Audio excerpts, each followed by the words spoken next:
A paz mais uma vez foi jogada no lixo, e você sabe muito bem quem está por trás desse boicote. Enquanto o mundo clama por trégua, as manobras para perpetuar o conflito continuam em pleno vapor. E isso é só o começo do que você precisa saber hoje. Sua segurança digital está em risco como nunca. A maior vazamento de dados da história da internet acabou de explodir, 16 bilhões de logins e senhas. Sim, você leu certo, agora circulam livremente na rede. Não são arquivos antigos ou lixo reciclado de vazamentos passados.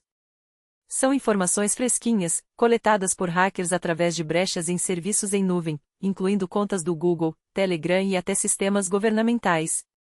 Imagine uma lista pronta com URL, login e senha, um manual passo a passo para invadir qualquer conta. E o pior: esses dados já estão à venda no mercado negro, baratos e letais. Se você ainda não foi alertado, não significa que está seguro, pode ser que seu nome já esteja nessa lista, e você nem desconfia.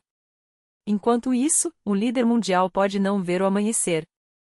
Inteligências ocidentais monitoram um possível atentado nas próximas 24 horas. Quem será o alvo?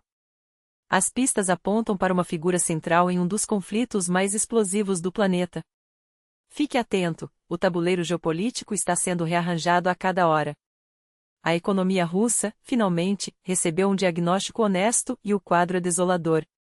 O próprio ministro da Economia, Maksim Reshetnikov, admitiu entre linhas: o país está à beira de uma recessão. Os números oficiais podem até maquiar a realidade, mas os sinais são inegáveis: empresas sufocadas, demanda em queda livre e setores inteiros, como a metalurgia, outrora motor de exportação e empregos, à beira do colapso. Mais de 600 mil trabalhadores estão com os dias contados. O governo corre contra o tempo, prometendo reduzir impostos e revisar taxas, mas o rublo desvalorizado já enterrou qualquer esperança de recuperação rápida. O fiasco é tão evidente que até o Fórum Econômico de São Petersburgo, outrora vitrine do poderio russo, virou um evento fantasma, sem ocidentais, sem os magnatas locais, apenas 6 dos 50 mais ricos do país apareceram, e com delegações internacionais de segunda linha. Até a China, parceira estratégica, mandou representantes de menor expressão. Um recado claro: ninguém mais acredita no milagre econômico de Moscou. E falando em mensagens, a Rússia acabou de dar uma demonstração pública de quem realmente manda. As filhas de Putin, antes mantidas nas sombras, foram paradas em um palanque internacional como se fossem peças-chave do regime. Coincidência? Difícil acreditar. Enquanto isso, a Polônia soa o alarme. A rota de migrantes paquistaneses não é mais uma questão de busca por trabalho, mas uma estratégia orquestrada de infiltração. Com Lukashenko abrindo as fronteiras, a próxima jogada pode ser ainda mais ousada e perigosa. Mas o ponto mais crítico hoje é outro. Há exatamente 100 dias, a Ucrânia aceitou uma proposta de cessar-fogo sem condições, sem armadilhas, sem jogos políticos. Um plano apoiado pelos Estados Unidos que previa o fim imediato dos ataques, por terra, ar, drones e até no Mar Negro. Kiev disse assim na hora. Moscou. Silêncio. E desde então, a Rússia não só ignorou a iniciativa como intensificou os bombardeios. Enquanto Putin discursa sobre paz, seus tanques seguem avançando. A hipocrisia tem prazo de validade. Chegou a hora de o mundo agir para forçar um armistício real. O Oriente Médio, por sua vez, está à beira de um abismo sem volta. O ministro da Defesa de Israel, Israel Katz, acabou de fazer uma declaração explosiva, comparou o líder supremo do Irã, Ali Khamenei, a Hitler e deixou claro que alguém com esse nível de ódio não pode continuar existindo. Não foi uma metáfora. Ele citou o Holocausto e sugeriu que, se Israel tivesse força na época, teria eliminado Hitler para salvar milhões. Hoje, com o Teherã ameaçando apagar Israel do mapa, a paciência acabou. Embora os Estados Unidos digam que por enquanto não há planos para assassinar Khamenei, em Tel Aviv a mensagem foi recebida: todas as opções estão sobre a mesa. Inclusive a mais radical. Um alto funcionário israelense confirmou: o foco agora é conter o programa nuclear, os mísseis balísticos e as milícias pró-Irã. Mudar o regime? Não é prioridade, ainda. Mas o tom é claro: se a sobrevivência de Israel estiver em jogo, as regras mudam. E a Rússia? Bem, ela escolheu o pior momento para ameaçar os Estados Unidos. O Kremlin avisou: qualquer apoio militar de Washington a Israel será considerado um passo extremamente perigoso com consequências imprevisíveis. Só que em Washington, ninguém está ouvindo. Pelo contrário, a mensagem é de prontidão total. Estamos aqui. Estamos prontos para ajudar. Enquanto isso, no Líbano, onde o caos parece não ter fim, há quem ainda acredite em um milagre, que da destruição possa nascer prosperidade. Onde quer que eu vá no mundo, vejo libaneses transformando desertos em oásis.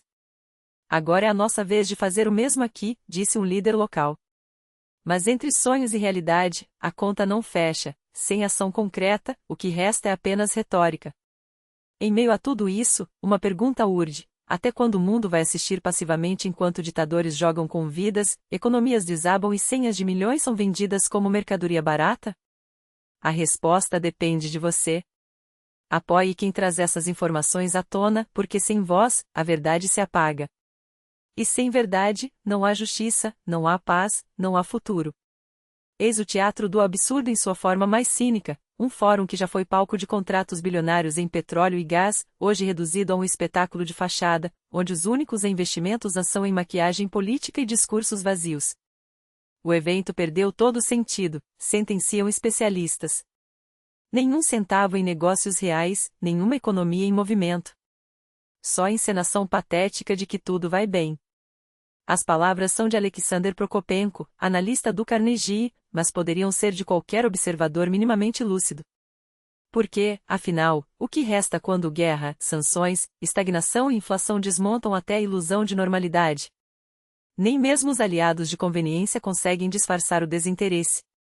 E como se não bastasse o esvaziamento econômico, o palco agora é ocupado pelos herdeiros da cleptocracia, as filhas de Putin, Katarina Tikhonova e Maria Vorontsova, exibidas como peças de um tabuleiro que ninguém mais acredita que tenha rei.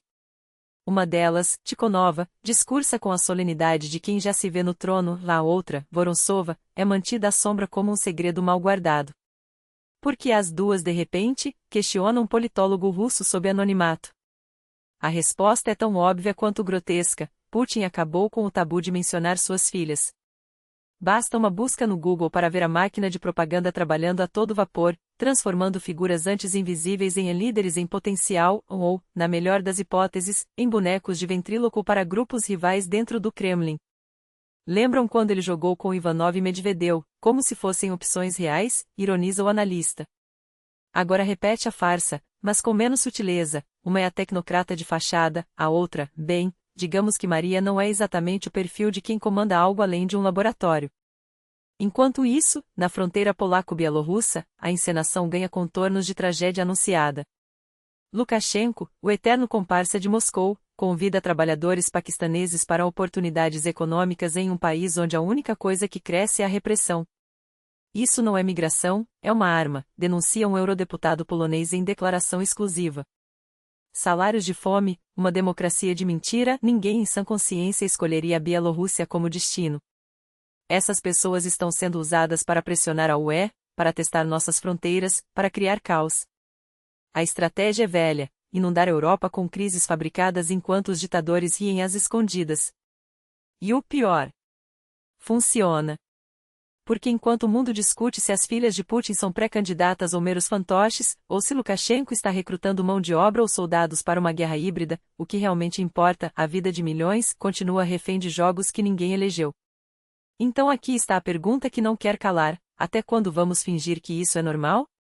Que fóruns vazios, dinastias corruptas e migrações forçadas são apenas a política como sempre? A história não se escreve com silêncios.